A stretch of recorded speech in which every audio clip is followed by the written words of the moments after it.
Hivi karibuni kumejitokeza tabia baadhi ya watu kuwatuhumu watu wengine kuwa wamewashika mabega na sehemu zao za siri kutoweka. Taarifa hizi zisizo na ukweli zinazohusishwa na imani za kishirikina zimeleta taharuki kubwa katika jamii na kusababisha madhara ikiwemo majeruhi na kifo. Jumla ya matukio 29 yameripotiwa katika mikoa minne ya Zanzibar: mkoa wa Mjini Magharibi matukio 22, mkoa wa Kusini Unguja tukio 1, mkoa wa Kusini Pemba matukio 3 na mkoa wa Kaskazini Pemba matukio 3, ambapo katika matukio 3 ya mkoa wa Kaskazini Pemba tukio 1 limesababisha kifo cha mtu mmoja aliyefahamika kwa jina la Hamad Othman Mwalimu mwenye umri wa miaka 35, mkazi wa kijiji cha Jojo.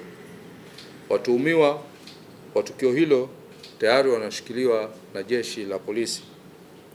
Hata hivyo, jeshi la polisi linashikilia jumla ya watuhumiwa 40 na baadhi yao tayari wamefikishwa mahakamani kujibu tuhuma zinazowakabili.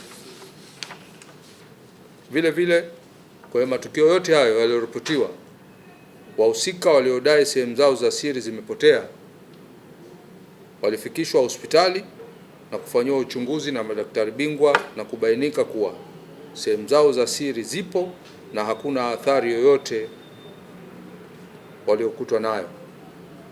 Jeshi la polisi linawasihi wananchi kupuuza uvumi huo na kuacha kusambaza taarifa zisizo na ukweli, kwani kufanya hivyo kunaweza kuvuruga amani na utulivu uliopo katika jamii yetu. Aidha, mtu yeyote atakayebainika kuhusika katika kusambaza taarifa za uongo kwa makusudi na kutia taharuki katika jamii atachukuliwa hatua za kisheria.